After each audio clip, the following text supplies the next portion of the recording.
Well, it was all smiles around here at the United Supermarkets Arena, but no one's smiling quite more than head coach Grant McCasland and sophomore guard Darion Williams. A marquee win for first-year head coach Grant McCasland as he handed Bill Self and the number 6 Jayhawks one of their worst losses in Self's tenure.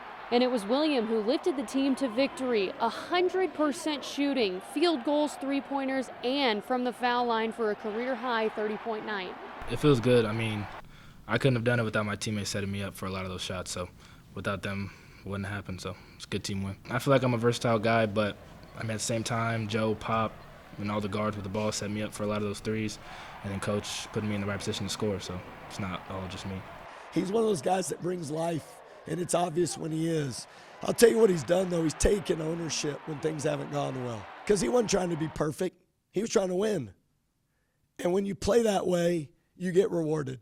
And I honestly believe his hard work plus his belief in moving forward and handling things that don't work has allowed him to have this night. Now, who wasn't smiling after this one, of course, was Coach Self and the Jayhawks. The Red Raiders held Kansas to their lowest score of the season, with Bill Self not even finishing the game after he was ejected for words he exchanged with the officials.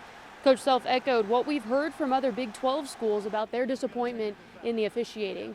You know, the way things went the game, I honestly feel the game's not being called the way it needs to be called, regardless if it's our favor or their favor. It makes no difference to me.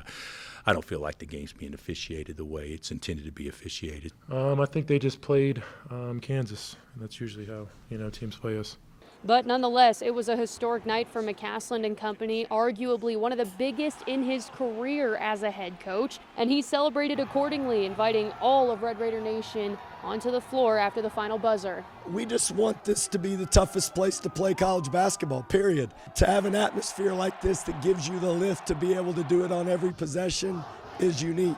And I've played in a lot of buildings, but this is one of a kind. What a weekend it was here in the Hub City. Texas Tech now sitting in third place in the Big 12, right behind Iowa State, who they take on in Ames this Saturday. Reporting from the United Supermarkets Arena, I'm Kayla Smith. That's a look at sports.